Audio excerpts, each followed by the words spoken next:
Bismillahirrahmanirrahim. Assalamualaikum warahmatullahi wabarakatuh.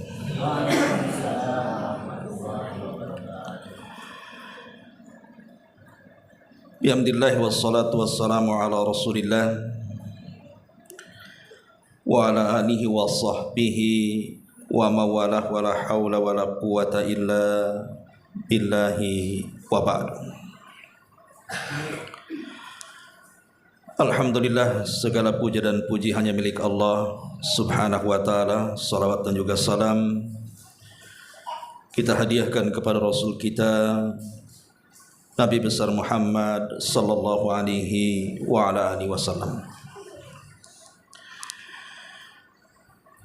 Pembahasan di malam hari ini, karena kita baru masuk dalam permulaan bulan Rajab, maka tidak mengapa kita menjelaskan tentang keutamaan bulan Rajab. Apa saja amalan-amalan di bulan Rajab. Kemudian ada beberapa penyimpangan di bulan Rajab, dan juga hadis-hadis yang notabene sampai kepada derajat maudhu, tapi diamalkan di masyarakat. Maka sebagai seorang muslim tentu harus mengetahui setiap bulan itu apa saja keutamaannya. Nah, karena kita masuk di bulan Rajab, maka kita akan menjelaskan tentang keutamaannya dulu.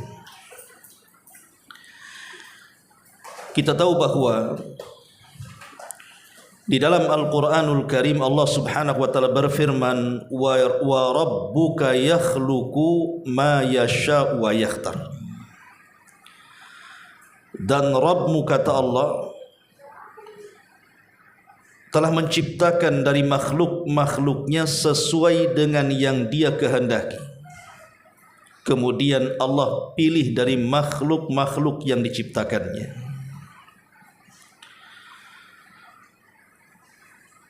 Kalau kita cerita tentang para malaikat, maka ada malaikat-malaikat pilihan Allah subhanahu wa ta'ala yang merupakan sayyidul malaikah, pemimpinnya para malaikat, seperti Jibril, Mikail, Israfil, dan Malakul Maut. Itulah pemimpin-pemimpin para malaikat. Kalau kita cerita para rasul, di sana ada ulul azmi yang merupakan rasul-rasul pilihan Allah subhanahu wa ta'ala, dimulai daripada Nuh alaihi salam, kemudian Ibrahim alaihi salam, kemudian Musa alaihi salatu wassalam, kemudian Isa alaihi salatu wassalam, dan ditutup dengan kerasulan Nabi kita Muhammad sallallahu alaihi wasallam. Dan tentu dari ulul azmi ini hanya ada dua yang disebut dengan Khalilur Rahman, kekasih Allah. Dan dari kekasih Allah itu hanya Allah pilih satu untuk memimpin semua para nabi dan rasul, bahkan semua al-awwaluna wal akhirun. Dialah Rasul kita Muhammad sallallahu alaihi wasallam. Tapi kalau kita cerita hari, dalam sepekan tentu di sana ada hari Jumat yang disebut dengan Sayyidul Ayyam, pemimpinnya hari-hari. Di hari itulah Adam diciptakan, di hari itulah Adam dimasukkan ke dalam sorga, di hari itu pula Adam dikeluarkan dari sorga, dan di hari itu juga kiamat dibangkitkan.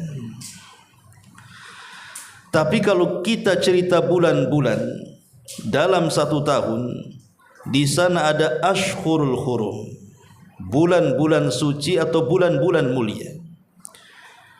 Dimulai daripada bulan Muharram, kemudian bulan Rajab, kemudian bulan Dzulqa'dah, dan juga bulan Dzulhijjah. Itulah yang disebut dengan Ashhurul Hurum. Walaupun dari semua bulan dalam setahun tentu Sayyidus Syuhur adalah bulan Ramadan. Pemimpinnya bulan-bulan adalah bulan Ramadan. Lah di antara Ashhurul Hurum, bulan-bulan yang sangat dimuliakan di dalam Al-Quran, lah salah satu dari 4 bulan itu adalah Rajab. Itulah yang Allah Subhanahu wa taala isyaratkan di dalam surah At-Taubah ayat 36, di mana Allah Subhanahu wa taala mengatakan, inna iddatash syuhuri indallahi 12 syahran fi kitabillah yauma khalaqas samawati wal ardh minha arba'atun hurum dzalika dinul qayyim fala tadlimu fihinna anfusakum. Sesungguhnya bilangan bulan menurut ketentuan Allah Subhanahu wa taala saat Allah menciptakan langit dan bumi jumlahnya 12 bulan. Dari 12 bulan itu Allah kecualikan ada 4 bulan yang disebut dengan Ashhurul Hurum, bulan-bulan mulia. Dan itulah ketetapan agama yang lurus.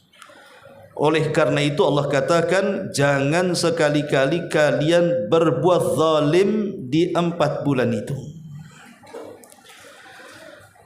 Ketika Nabi SAW memberikan catatan kepada surah At-Taubah ayat 36, inilah yang disebut dengan hadis mentafsirkan Al-Quran. Kata Nabi SAW, inna zamana qad istadara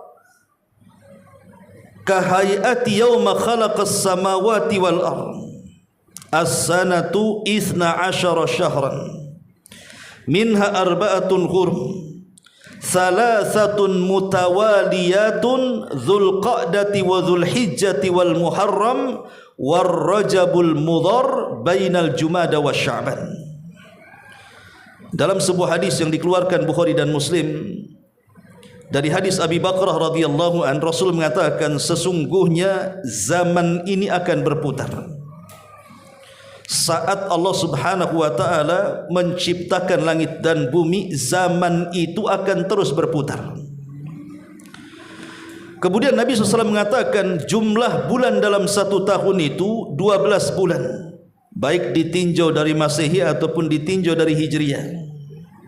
1 tahun itu 12 bulan. Dari 12 bulan ini kata Rasul, minha arba'atun hurum, ada 4 bulan yang disebut dengan bulan-bulan hurum, bulan-bulan mulia, bulan-bulan suci. Kemudian Rasul mengatakan yang 3 letaknya berturut-turut. Apa itu? Dimulai dari Dzulqa'dah, kemudian Dzulhijjah, kemudian Muharram. Itu berturut-turut, tapi yang satu terpisah. Itulah yang disebut dengan Rajab Mudhar, yang terjepit di antara Jumadil Akhir dan bulan Sya'ban. Karena setelah Rajab, kemudian Sya'ban, kemudian Ramadan, kemudian Sawal, ketemu lagi Dzulqa'dah, Dzulhijjah, Muharram dan seterusnya. Dari sini ma'asyiral muslimin rahimakumullah, kita tahu bahwa di antara bulan-bulan suci itu ada yang disebut dengan Rajab Mudhar. Kenapa disebut mudhar? Apa itu mudhar? Ma'asyiral muslimin yang dimuliakan Allah Azza wa Jalla, mudhar itu nama daripada kabilah. Dulu kabilah Nizar itu anak-anaknya ada yang disebut dengan kabilah Rabi'ah dan kabilah-kabilah yang lainnya. Lah salah satu dari keturunan kabilah Nizar itu adalah kabilah Mudhar. Orang-orang jahiliyah itu mereka suka menukar-nukar bulan-bulan hurum dengan bulan-bulan yang bukan hurum, hanya demi menghalalkan peperangan. Karena peperangan bagi orang-orang jahiliyah itu sebuah hobi. Karena ada bisnis besar di antara mereka, jual beli perbudakan. Lah mereka menganggap bahwa Rajab itu bukan Rajab yang kita kenal, tapi Rajab itu artinya bulan Ramadan. Di mana semua kabilah termasuk Rabi'ah menganggap Rajab itu Ramadan, kecuali kabilah Mudhar. Dia mengatakan Rajab ya Rajab, Ramadan ya Ramadan. Jangan kemudian diganti-ganti namanya, hanya menghalalkan supaya kalian bisa berperang. Maka sejak itu Islam sangat menghormati kabilah Mudhar karena memuliakan bulan Rajab dan tidak menukar dengan Ramadan.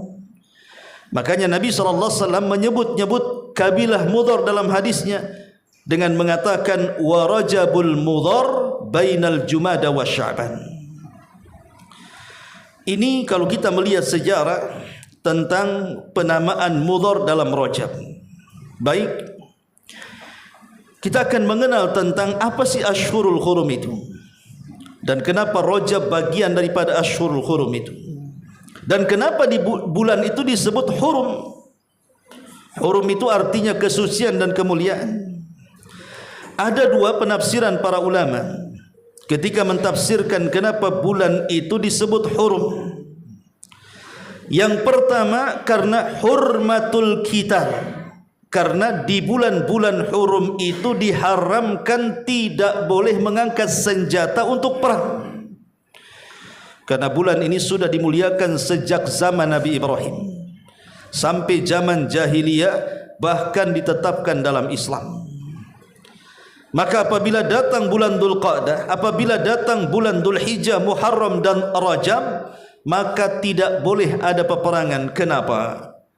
Adapun Dzulqa'dah, Dzulhijjah dan Muharram, 3 bulan ini disebut dengan bulan haji. Tidak boleh ada perang ketika haji. Zaman jahiliyah pun sudah ada haji, cuman hajinya ala musyrik. Ya. Adapun kenapa bulan Rajab itu juga tidak boleh perang? Karena memberikan kesempatan di pertengahan bulan di mana orang-orang itu bisa umroh. Yang satunya bulan haji, yang satunya bulan umroh. Makanya kemudian mereka melarang tidak boleh ada perang di bulan-bulan ini. Karena itu bulan tempat ibadah mereka di Baitullah. Dahulu ada sebuah kisah menarik. Kisah ini diceritakan oleh Abi Raja Al-Ataridi. Dia mengatakan, kunna na'budul hajara. Dulu kami di zaman jahiliyah, kata Abu Raja Al-Ataridi di sini, kami dahulu di zaman jahiliyah itu na'budul hajar, suka menyembah batu. Batu disembah. Fa idza wajadna hajaran huwa akhyaru minhu alqainahu wa akhadna al-akhar. Kalau kami menemukan batu yang lebih cantik, yang lebih indah dari batu yang disembah sebelumnya, maka batu yang sebelumnya kami lempar, kemudian kami ganti dengan batu yang baru yang lebih indah. Lihat akalnya di mana orang-orang musyrik penyembah batu itu. Jadi kalau antum ke kali nemu batu cantik, dibawa ke rumah disembah. Besoknya ke kali lagi, kok ada batu yang lebih cantik lagi, maka yang kemarin dibuang, yang baru disembahnya. Coba akalnya di mana? Tuhan bisa diganti-ganti sama orang-orang jahiliyah itu.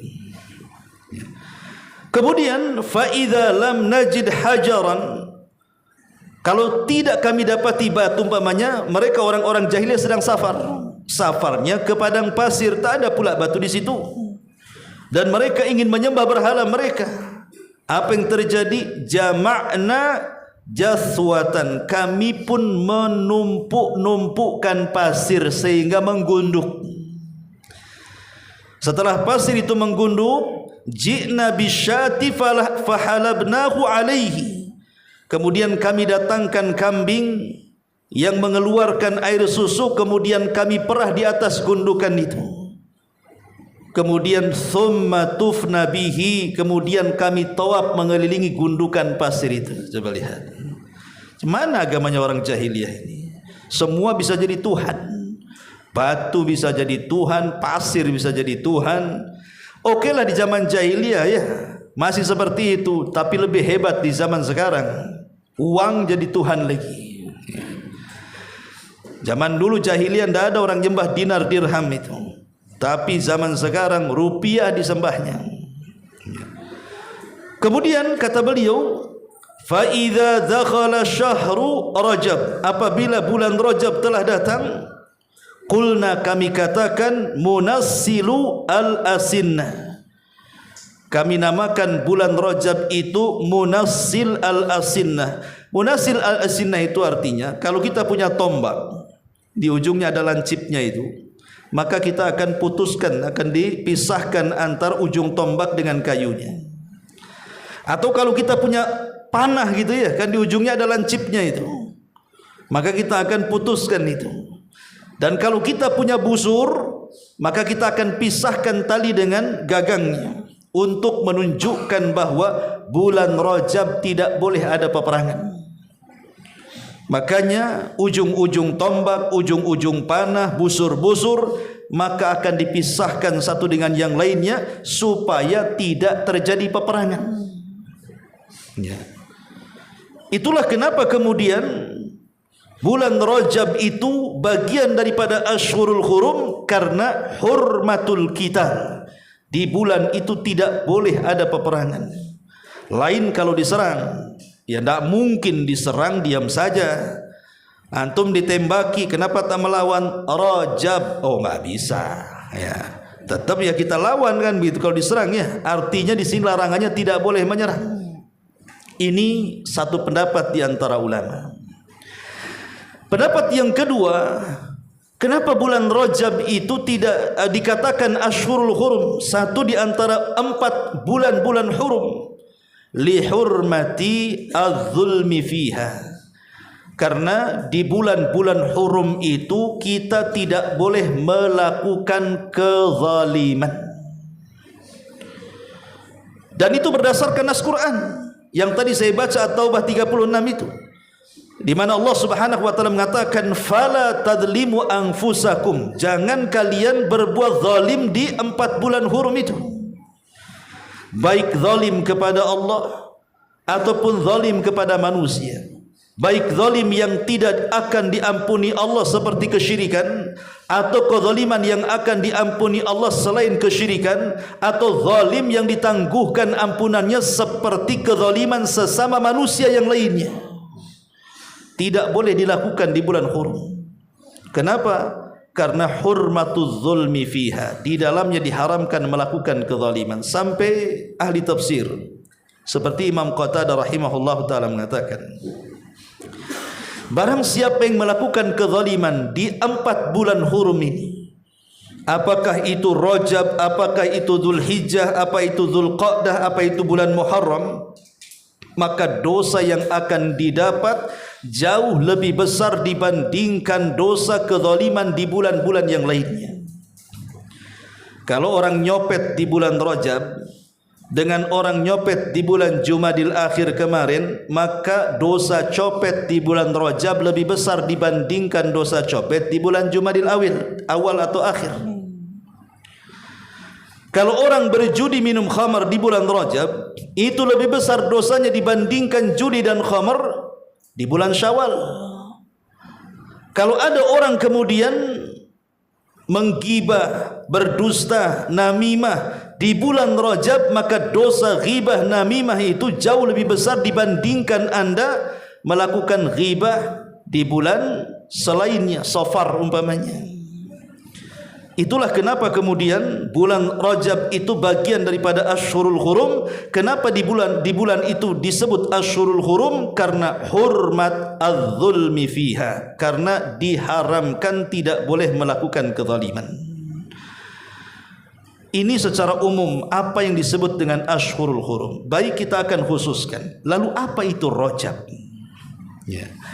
Ma'asyiral muslimin yang dimuliakan Allah Subhanahu wa taala, para ulama banyak memberikan nama kepada bulan Rajab ini. Sampai-sampai bulan Rajab ini sampai 17 atau mungkin lebih nama-nama yang diberikan kepada bulan Rajab di zaman dulu. Pertama ada yang disebut dengan Rajab yang kita kenal hari ini. Bulan apa ini? Bulan Rajab. Rajab itu artinya dari tarjib. Tarjib itu artinya ta'zim. Jadi bulan yang sangat agung, karena bulan ini orang-orang musyrik bahkan Islam sendiri sangat mengagungkannya. Maka disebut Rajab. Ada juga yang mengatakan Rajab itu bukan menggunakan ba tapi mim, rajam, bulan Rajab, di mana diambil daripada turjam fihi syayatin, karena di bulan itu setan-setan dirajam, dilempari oleh batu. Jadi setan itu tidak bisa berkutik di bulan Rajab karena mereka dilempari. Kemudian juga disebut bulan Asam. Asam itu artinya tuli, karena di bulan itu tidak akan didengar di waktu dulu suara-suara pedang, suara-suara suara-suara tombak dan suara-suara senjata menunjukkan ketidakadaannya perang. Maka disebut Asam, bulan tuli. Ada juga Rajab ini disebut Asinnah, munassilul asinnah, sebagaimana hadis yang tadi saya baca, di mana ujung-ujung tombak, ujung-ujung panah, kemudian tali-tali busur dilepas semuanya untuk menunjukkan tidak boleh ada pertempuran. Ada juga yang mengatakan Syahrul Rajab al-Asab. Kenapa disebut Asab? Karena di bulan ini rahmat Allah subhanahu wa ta'ala turun dengan deras, diberikan kepada manusia. Dan banyak lagi. Maksudnya yang ingin saya katakan adalah, kalau dalam satu peristiwa memiliki banyak makna dan banyak nama, seperti contoh kiamat. Di dalam Al-Quran nama-nama kiamat itu mencapai 80 lebih nama-nama kiamat. Banyak nama untuk satu peristiwa menunjukkan dahsyatnya peristiwa itu. Begitu juga banyak nama untuk satu bulan yang disebut dengan Rajab, karena bulan ini memiliki kedahsyatan dalam kemuliaan karena bagian daripada Asyhurul Hurum. Itulah kenapa kemudian bulan ini memiliki nama yang begitu banyak. Ma'asyiral muslimin yang dimuliakan Allah subhanahu wa ta'ala, lalu apa keutamaan bulan Rajab? Perhatikan, di antara keutamaan bulan Rajab disebutkan oleh para ulama tentang keutamaan bulan Rajab ini. Di antaranya seperti yang dikatakan oleh Al-Imam Ibn Rajab Al-Hambali di dalam kitabnya Lataif Al-Ma'arif. Dia mengatakan Syahru Rajab miftahu ashhuril khairi wal barakati. Jadi bulan Rajab adalah pintu menuju bulan-bulan baik dan bulan-bulan berkah. Bahkan dikatakan oleh Abu Bakar Al-Warraq Al-Balkhi rahimahullahu ta'ala, Syahru Rajab syahru lizzar'i wa Sya'ban syahru lissaki lizzar'i wa Ramadan syahru lihisadi zar'i. Kata Abu Bakar Al-Warraq Al-Balkhi rahimahullah tadi mengatakan, bulan Rajab ini bulan tempatnya kita menanam. Nanti setelah Rajab itu ada Sya'ban. Sya'ban itu bulannya menyiram. Nanti setelah Sya'ban ada namanya Ramadan. Lah Ramadan itulah bulan saatnya kita memanen. Rajab menanam, Sya'ban mengairi, kemudian Ramadan tinggal panen. Kemudian juga dikatakan oleh para ulama yang lainnya, Rajab ini adalah syahru al-mahabbah, syahru taubah, wa Sya'ban syahrul mahabbah, wa Ramadan syahrul qurbah. Rajab ini bulan tempatnya kita bertobat. Nanti setelah Ramadan, bulan tempatnya kita mendekatkan diri untuk mendapatkan mahabbah, kecintaan Allah. Nanti Ramadan itu bulan yang betul-betul kita didekatkan dengan Allah subhanahu wa ta'ala. Begini ikhwatu fiddin, kalau orang menanam, umumnya menanam apa saja.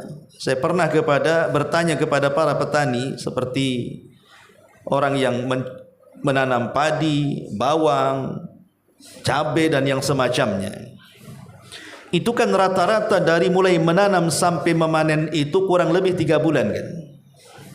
Kurang lebih 3 bulan, ada yang sampai 4 bulan. Tapi kurang lebih 3 bulan. Kalau kita tanam padi ini ataupun cabai selama 3 bulan, anggap saja kita tanam di bulan Rajab, kemudian di bulan Sya'ban kita pupuk, kita airi sampai dia besar, masuk Ramadan kita bisalah tanam cabai itu, bisa kita panen cabainya kan.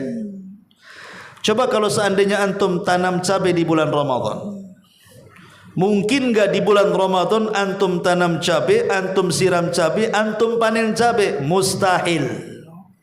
Nah mungkin dalam 1 bulan kan, kecuali dengan simsalabim abagadabra kan gitu, disulap mungkin saja. Logikanya begini ikhwan, ibadah-ibadah yang selalu dilakukan di bulan Ramadan itu identik dengan beberapa ibadah. Pertama salat tarawih, itu sudah pasti. Kemudian membaca Quran, itu sudah pasti, ya kan? Kemudian berpuasa, itu sudah pasti. Ini 3 amalan yang pasti dilakukan orang di bulan Ramadan: puasa, baca Quran, salat tarawih, atau mungkin yang keempatnya bersedekah. 4 amalan ini. Kalau seseorang kemudian dalam 1 tahun dia tidak pernah melaksanakan puasa, tidak pernah membaca Quran, tidak pernah juga salat malam, kemudian bakhil dan pelit sedekah, masuk Ramadan, apa ndak kaget semuanya? 1 tahun ndak puasa, masuk Ramadan puasa, saya kira kaget perut kita ikhwan. Makanya orang yang tidak pernah puasa tiba-tiba atau ujug-ujug puasa di bulan Ramadan, itu minggu pertama kayak orang teler biasanya, tidur aja kerjanya, ya kan? Kan kaget perutnya kan, cemana dia nahan lapar. Akhirnya hari-hari masuk kamar mandi, diguyurnya kepala supaya menghilangkan haus, atau masuk ke kamar AC kalau bisa tidur ba'da subuh sampai zuhur, salat zuhur sambung tidur sampai asar, asar bangun, baru dia puasa tuh. Jadi puasanya 2 jam saja ya. Nanti setelah lewat 1 minggu, baru normal biasanya. Kenapa? Karena sudah mulai hilang kekagetannya itu. Orang baca Quran juga sama. Oke lah antum lancar baca Quran, bagus tajwidnya, bagus lagunya. Kalau 1 tahun tidak pernah membaca Quran, tiba-tiba Ramadan buka mushaf Al-Quran, kemudian kita baca, saya yakin tidak akan lancar. Mesti banyak salah-salahnya itu. Tapi kalau hari-hari baca Quran itu kan sudah tahu, separuh hafal kalau hari-hari dibaca itu jadinya. Sama juga dengan Qiyamul Lail. Kita ini jarang sholat sunnah, ya masih mending lah masih sholat wajib. Tiba-tiba kemudian suruh sholat tarawih 11 rakaat. Kayak di Jabal Uhud 1 juz umpamanya. Apa enggak pulang gempor rasa murah tuh? Ya. Lah maksudnya di sini kenapa dimulai daripada bulan Rajab? Kita biasakan amalan-amalan di bulan Ramadan itu, supaya ketika masuk Ramadan tinggal menikmati ibadah-ibadah itu. Kalau sekarang dari bulan Rajab kita terbiasa solat malam umpamanya, terbiasa solat malam, tidak banyak hafalan ustaz, ambil mushaf pegang, tidak ada masalah solat malam itu pegang mushaf, terus kita lakukan. Kemudian kita tingkatkan di bulan Sya'ban sampai Ramadan. Kita tidak mungkin kemudian mengkomplain imamnya, mam pendek kali kan gitu ya, panjangin dong kan gitu. Justru dia yang komplain kalau umpamanya imamnya terlalu pendek ya. Tapi kalau tidak dibiasakan, kita justru komplainnya negatif jadinya kan. Aduh lam yakunil, kenapa tidak wadduha saja katanya. Mulai kan begitu ya. Akhirnya ujung-ujungnya cari masjid yang paling pendek tarawihnya. Kan banyak begitu. Kalau perlu 1 napas baru alhamdulillah atau zolin saja. Lah ini kenapa tidak dibiasakan? Kalau dibiasakan pasti lancar itu. Dari sekarang di bulan Rajab kita sudah mulai membuka mushaf nih Al-Quran nih. Kemudian kita tiap hari entah 1 juz, 2 juz sampai Ramadan itu akan lancar. Antum mau menghatamkan berapa kali bisa? Nah, kalau tidak pernah baca Quran, walaupun lancar baca Quran atau Ramadan dibaca, saya yakin gak akan hatam tuh Quran tuh. Yang ada jenuh, Apalagi kalau baca Qur'annya dari HP, habis baca Qur'an baca WA, dah selesai itu baca Qur'annya. Ya.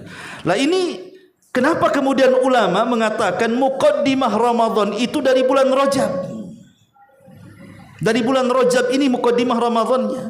Makanya tadi para ulama seperti yang dinukilkan Al-Hafidz Ibnu Rajab mengatakan Rajab ini bulan menanam. Asal dari sekarang kita tanam itu. Biasakan sedekah, biasakan baca Quran, biasakan tarawih, biasakan puasa. Nanti di bulan Sya'ban tingkatkan lagi. Di bulan Ramadan tinggal kipas-kipas saja dia. Puasa pun dah biasa lapar. Baca Quran pun sudah lancar karena biasa dibaca. Tarawih lama-lama pun tidak ada masalah. Karena biasa berdiri dan begitu seterusnya. Itulah kenapa ulama mengatakan bahwa Rajab itu bulan menanam, Sya'ban itu bulan mengairi, kemudian Ramadan itu tinggal menuai hasilnya. Kemudian Rajab juga tadi dikatakan syahrut taubah. Kalau mau tobat sekarang bulan Rajab. Kalau mau tobat ini sekarang bulan Rajab. Kenapa demikian? Karena Sya'ban itu bulan diangkatnya amal. Nah, kalau mau tobat sekarang, hentikan semua maksiat itu. Ma'asyiral muslimin yang dimuliakan Allah Subhanahu wa taala, sedikit kita bicara tentang tobat. Kita tahu bahwa tobat itu sesuatu yang sangat dianjurkan. Sebenarnya bukan di bulan Rajab saja, di bulan-bulan yang lainnya pun tetap tobat itu dianjurkan. Ya. Tetapi semakin ditekankan tobat ini karena kita mau menghadapi bulan Ramadan. Pertama kita dihadapkan dengan bulan Sya'ban di mana amalan 1 tahun akan diangkat di bulan Sya'ban. Kedua kita akan masuk di bulan Ramadan. Di mana ketika di bulan Ramadan itu adalah bulan di mana kita akan memperbanyak pahala di situ. Jadi harus ada persiapan. Nabi SAW mengatakan, kullu bani Adam khata' wa khairul khata'ina tawwabun. Setiap anak Adam itu kan pasti berbuat salah, ikhwan. Tidak ada manusia yang tidak berbuat salah. Tidak ada manusia yang tidak berbuat dosa. Setiap hari kita berbuat dosa. Kalau ada orang mengatakan saya tidak pernah berbuat dosa, dustakan kata-katanya. Kenapa? Karena manusia itu sudah ditetapkan pasti berbuat dosa. Tidak matanya yang berdosa ya telinganya, tidak telinga yang berdosa ya mulutnya, tidak mulutnya yang berdosa ya hatinya, kakinya, tangannya, perbuatannya, dan begitu seterusnya. Tapi Nabi SAW mengatakan sebaik-baik orang yang berdosa itu adalah orang-orang yang bertobat. Maknanya orang baik itu bukan orang yang tidak pernah berbuat salah, ikhwan.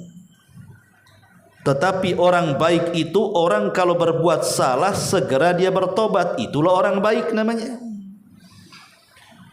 Kemudian dosa-dosa yang ditobatinya menjadi sebuah pelajaran untuk ke depan. Lalu bagaimana caranya?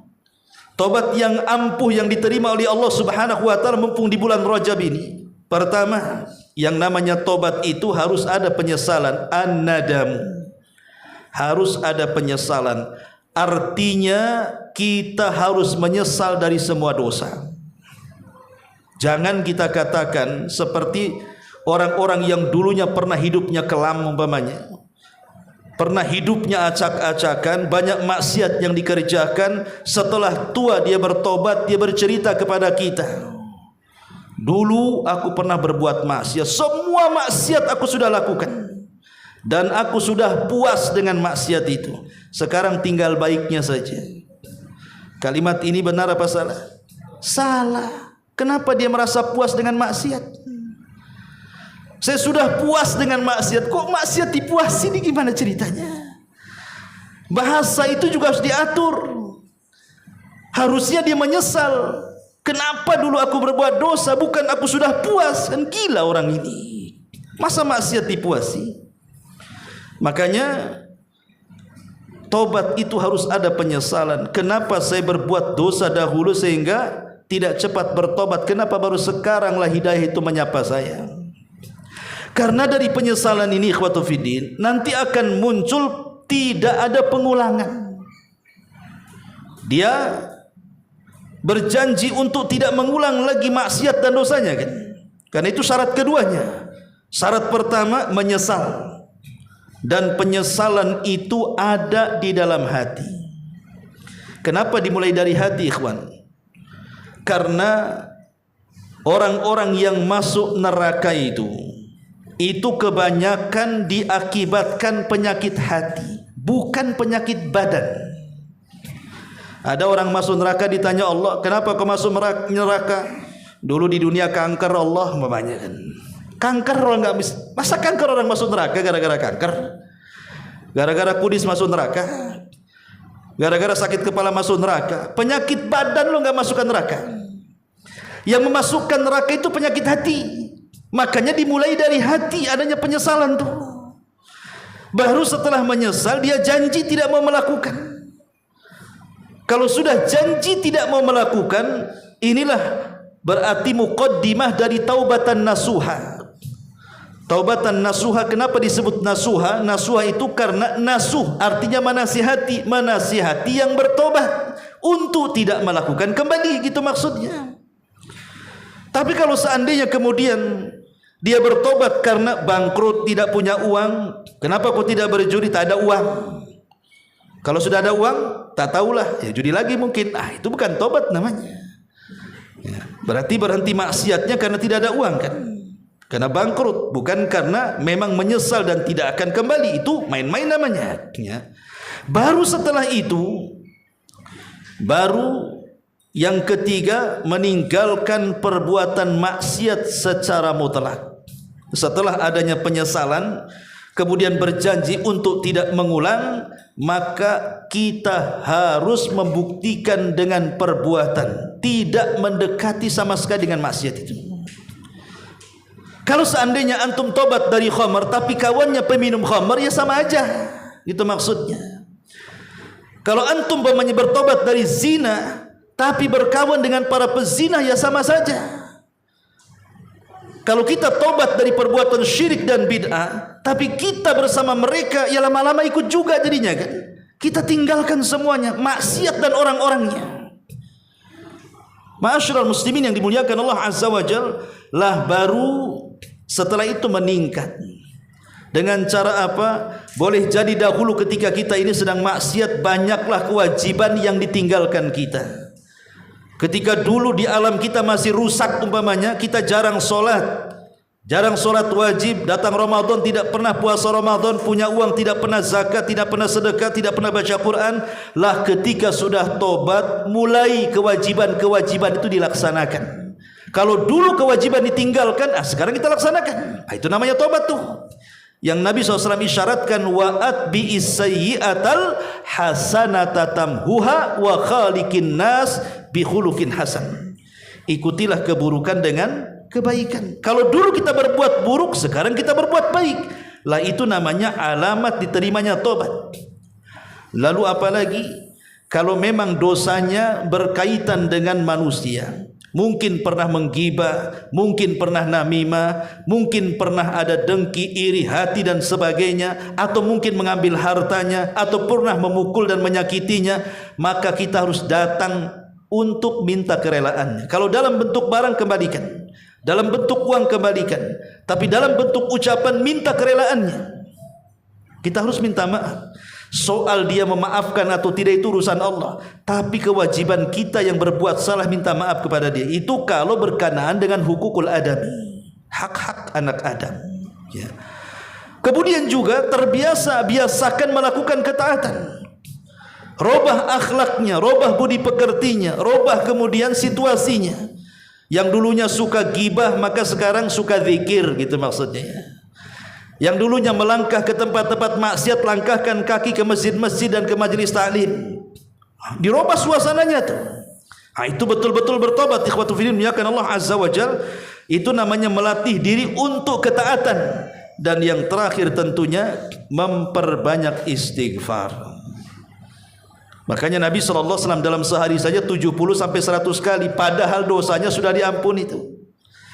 Kenapa Nabi SAW yang dosanya diampuni, yang telah, yang sedang dan yang akan datang tetap istighfar 100 sampai 70 kali atau 70 kali sampai 100 kali? Karena istighfar itu ikhwatu fiddin perlu. Walaupun kita tidak sedang berbuat maksiat, sedang berbuat ibadah, tapi istighfar itu perlu. Kenapa? Karena tidak mungkin orang yang melakukan ibadah, apalagi setingkat kita ini, yang kalau ibadah dapat pahalanya 100%, itu tidak ada ceritanya. Antum sholat, umpamanya tadi sholat isya, apakah pahala antum 100% sholat isya? Mustahil kalau di zaman sekarang. Boleh jadi kepotong tidak khusyuk, boleh jadi kepotong melamun, boleh jadi kepotong tidak tumakninah, boleh jadi kepotong mungkin bacaannya asal-asalan. Mesti ada kurangnya kan ibadah itu. Makanya karena dalam ibadah itu terkadang ada kurangnya, lengkapi dengan istighfar, gitu maksudnya. Jadi istighfar itu tidak mesti karena berbuat dosa. Istighfar boleh jadi karena menyempurnakan yang kurang saat ibadah. Kenapa habis sholat kita disuruh istighfar 3 kali? Itu yang pertama kita baca loh. Kalau antum sholat wajib, kemudian habis sholat wajib, habis salam, apa yang pertama kali dibaca? Istighfar dulu sebelum yang lainnya. Antum baca astagfirullahaladzim, astagfirullahaladzim, astagfirullahaladzim, baru yang lainnya Allahumma antas salam, minkas salam, tabarakta ya'udus salam, dan begitu seterusnya. Baru tasbih, takbir, tahlil, dan begitu seterusnya. Kenapa dimulai dari istighfar? Para ulama mengatakan dimulai dari istighfar karena istighfar pertama dibaca dalam wirid untuk menyempurnakan kekurangan solat.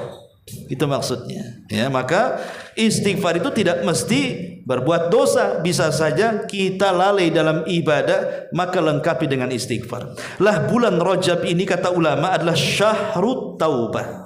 Bulannya kita istighfar, bulannya kita tobat. Nanti kalau bulan Sya'ban, tingkatkan tuh dari tobat menjadi mahabbah. Kenapa demikian? Karena kalau tobat kita diterima di bulan Rajab, apa kata Allah? Innallaha yuhibbut tawwabina wa yuhibbul mutatahhirin. Allah cinta dengan orang-orang yang tobat itu. Kalau Allah terima tobat kita di bulan Rajab, maka Sya'ban Allah turunkan mahabbah kecintaannya. Karena pasti kalau orang sudah tobat, pasti akan lebih baik lagi ibadahnya kan. Lah kalau sudah turun mahabbah, maka masuk Ramadan kita menjadi hamba-hamba Allah yang dekat. Itu yang disebut syahrul qurbah namanya. Dekat dengan Allah. Makanya kalau kita lihat ayat tentang kedekatan Allah dengan kita di dalam ayat wa idza sa'alaka ibadi anni fa inni qarib ujibu da'watad da'i idza da'an falyastajibu li wal yu'minu bila'allahum yarshudun. Apabila hamba-hambaku bertanya soal aku ya Muhammad, katakan aku dekat. Akulah yang mengijabah setiap doa-doa yang berdoa kepadaku. Ayat ini diletakkan di mana? Ayat ini diletakkan dalam surah Al-Baqarah. Dan ayat ini terjepit dengan ayat-ayat yang bicara soal Ramadan. Sebelumnya bicara syahrul Ramadan alladzi unzila fihi al-Quran, bulan Ramadan, bulan diturunkan Al-Quran. Kemudian setelah ayat ini baru ayat tentang kedekatan Allah. Apabila hambaku bertanya soal aku, katakan aku dekat. Setelah ayat itu bercerita tentang hukum di malam hari bulan Ramadan. Uhillat lakum lailatas siyam arrafathu ila nisaikum hunnal libasul lakum walakum libasul lahun, dan begitu seterusnya. Ketika ayat kedekatan Allah ini dijepit dengan 2 ayat yang bicara Ramadan, menunjukkan bahwa kedekatan Allah di bulan Ramadan jauh lebih dekat dibandingkan bulan-bulan yang lainnya. Makanya Rajab bulan tobat, kemudian Sya'ban bulan mahabbah kecintaan Allah kepada kita, dan bulan Ramadanlah bulan qurbah, dekatnya Allah dengan kita, sehingga kita bisa meminta apa saja kepada Allah di bulan Ramadan. Ma'asyiral muslimin yang dimuliakan Allah Azza wa Jalla, itulah di antara keutamaan bulan Rajab. Lalu adakah amalan-amalan khusus di bulan Rajab ini, ikhwan? Maka para ulama mengatakan tidak ada satupun ibadah khusus yang diperintahkan Rasul yang harus dilakukan di bulan Rajab. Karena begini, orang-orang Syiah, ikhwan, itu di bulan Rajab, kalau masuk bulan Rajab, orang-orang Syiah itu mereka kalau datang hari Kamis malam Jumat, maka hari Kamis mereka memulai dengan puasa di permulaan Rajab ya. Maksudnya orang Syiah itu kalau datang permulaan Rajab, kemudian masuk di hari Kamis, maka mereka akan puasa di hari Kamisnya. Kemudian maghrib ke isya mereka akan menghususkan solat yang disebut dengan solat raghaib.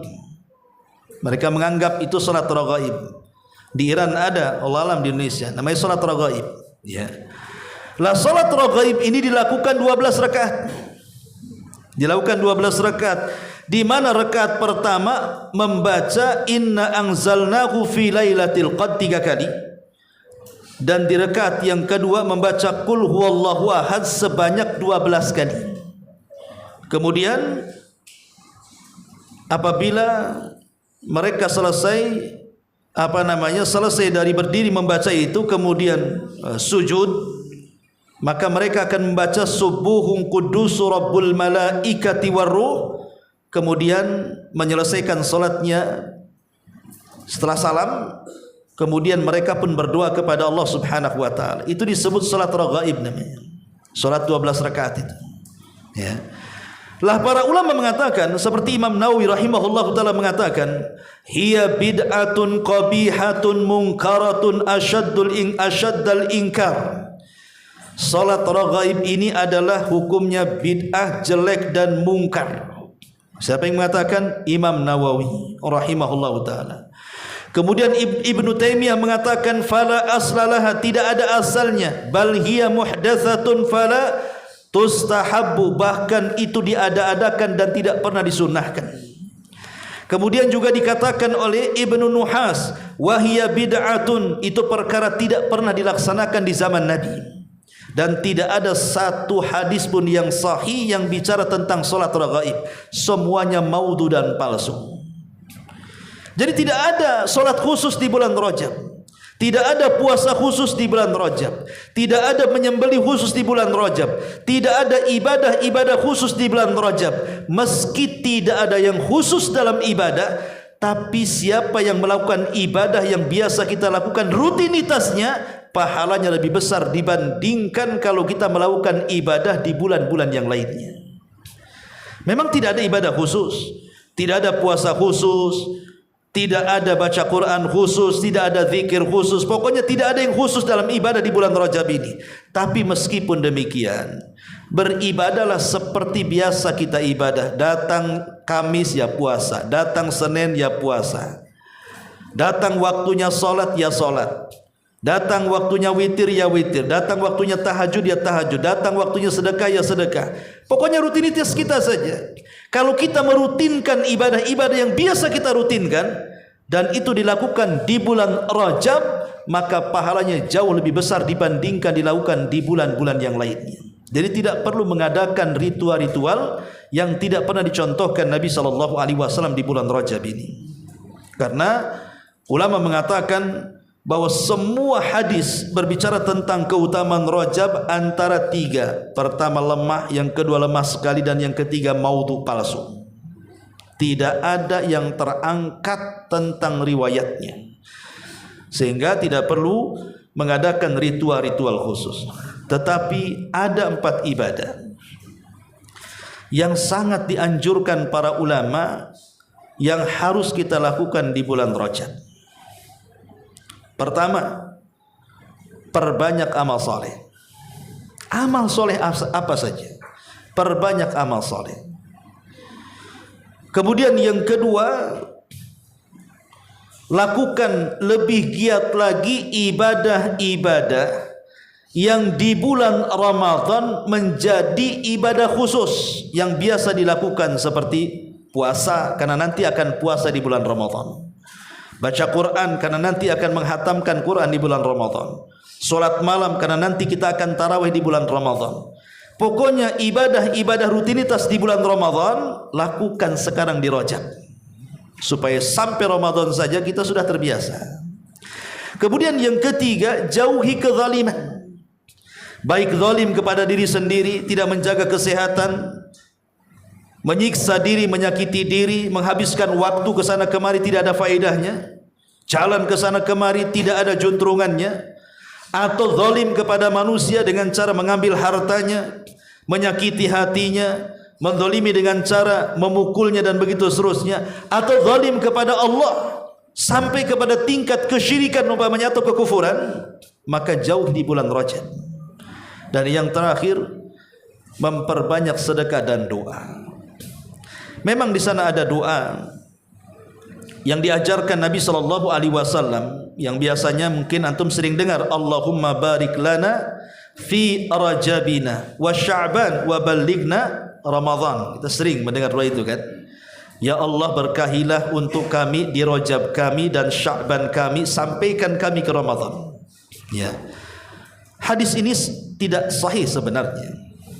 Ulama mendhaifkan hadis lafaz seperti ini. Tetapi kalau maksud lafadznya itu sahih. Kalau kita mau berdoa dengan lafaz ini tidak ada masalah. Ya. Tapi jangan kemudian meyakini tentang lafaz hadis ini, karena lafaz hadis ini dhaif. Kita cuma mengambil maknanya saja, karena maknanya tidak bertentangan dengan syariat. Kita ngambil maknanya saja. Ya Allah, berkahi di Rajab kami, di Sya'ban kami, sampaikan kami ke bulan Ramadan. Maka inilah amalan yang dianjurkan Nabi SAW. Pertama, perbanyak amal saleh. Yang kedua, cari ibadah-ibadah yang biasa rutinitas di bulan Ramadan mulai dari sekarang. Kemudian yang ketiga, jauhi kezaliman. Kemudian yang keempat, perbanyak sedekah. Dan jangan lupa terus berdoa agar kita diberikan usia panjang sehingga mendapatkan keberkahan bulan Ramadan. Ini diantara penjelasan para ulama seputar bulan Rajab. Wallahu a'lam bishawab. Ikhwata fiddin, mudah-mudahan penjelasan singkat di bulan Rajab ini bisa dipahami. Sebelum saya tutup, silakan kalau ada yang mau bertanya. Ya, silakan. Apakah Isra Mi'raj ini terjadinya di bulan Rajab? Ya, bismillah, alhamdulillah. Tentang peristiwa Isra Mi'raj ini tidak diketahui peristiwanya. Tidak diketahui peristiwa lain dengan kelahiran. Wafat atau hijrahnya Rasul kan jelas Rabiul Awal. Tentang kelahiran Rasul aja diperselisihkan. Ya kan, diperselisihkan. Lah Isra Mi'raj juga sama. Itu diperselisihkan tentang kapan terjadinya. Ada yang mengatakan 1 tahun sebelum hijrah, ada yang mengatakan 2 tahun sebelum hijrah, ada yang mengatakan terjadi bulan Ramadan, ada yang mengatakan terjadi bulan Rabiul Awal, ada yang macam-macam. Tidak bisa dipastikan. Ya, ada juga yang berpendapat Rajab. Tapi ini kan masih menjadi ranah khilaf ulama tentang peristiwa spektakuler yang sangat luar biasa. Mukjizat terbesar Nabi SAW yang pernah Rasulullah SAW alami dan tidak pernah terjadi kepada para nabi sebelumnya. Ya, cuman kadang-kadang orang kemudian lebih menasabkan terjadinya di bulan Rajab. Ya, kita tidak mengingkari karena ada pendapat seperti itu. Tapi untuk memastikan kan susah, karena bicara sejarah ini agak sulit memastikan. Apalagi terlalu banyak pendapat. Ya kan? Terlalu banyak pendapat ini susah. Tapi kalau peristiwanya terjadi di bulan Rajab, ada yang berpendapat seperti itu memang. Tapi banyak juga berpendapat di bulan-bulan yang termasuk tahun keberangkatannya saja menjadi khilaf ulama. Jadi confirmnya itu kapan Isra Mi'raj itu tidak diketahui. Cuman kita yakin bahwa peristiwa itu ada dan pernah terjadi. Ada dan pernah terjadi. Kapan itu? Setelah Amul Hazni, tahun kesedihan Nabi. Setelah Abu Thalib meninggal, Khadijah meninggal, kemudian Rasul diusir dari Mekah, kemudian ke Taif, sampai Taif diusir lagi, mau masuk Mekah tidak bisa karena diancam bunuh. Akhirnya dadanya sempit. Lah dalam kondisi sempit dada itu Allah ingin menghibur Nabi, maka diberangkatkanlah dalam peristiwa besar yang tidak pernah dilakukan siapapun. Itulah Isra, perjalanan di malam hari dari Masjidil Haram ke Aqsa. Itulah Mi'raj dari Masjidil Aqsa ke Sidratil Muntaha, dan berjumpa dengan para nabi.